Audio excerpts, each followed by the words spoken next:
मैं गालिब अकादमी में जब गया था तो जितने भी मुसलमान वक्ता बोलने के लिए आते थे वो इस देश को हिंदुस्तान कहते थे।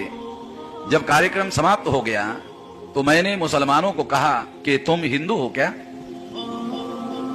कहा कि नहीं, हम तो हिंदू नहीं है।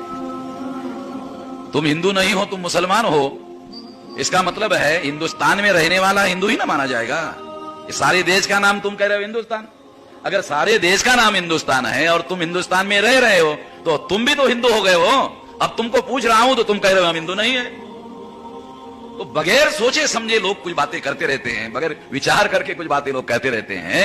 मुसलमानों को मैं ये भी अनुरोध करता हूं कि भारत के संविधान में बाबा साहब आंबेडकर ने लिखा India that is a Bharat. आप अपने घर में जाओ, अगर आपके पास पासपोर्ट है तो पासपोर्ट में ऊपर के पन्ने पर पढ़ा हुआ पढ़ो, ऊपर लिखा होगा इंडिया और नीचे लिखा होगा भारत। आप लोग विदेश में जाने के लिए पासपोर्ट बनाते हो, वहां कहीं पर हिंदुस्तान लिखा हुआ नहीं है, वहां भारत और इंडिया लिखा हुआ है, आप पढ़ लो। मगर आप बार बार अपने तकरीरों में हिंदुस्तान हिंदुस्तान हिंदुस्तान कहते हो। एक सभा में मैंने कहा कि इतनी बार हिंदुस्तान आप कहते हो, इतनी बार तो आरएसएस वाले नहीं कहते।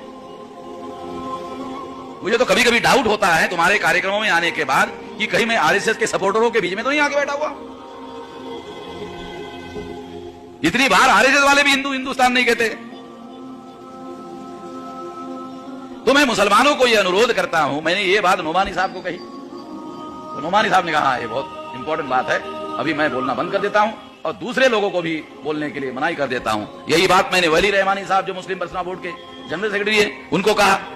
मैंने उनको कहा जिसको आप हिंदू धर्म कहते हैं ना, वो हिंदू धर्म भी नहीं है, वो ब्राह्मण धर्म है।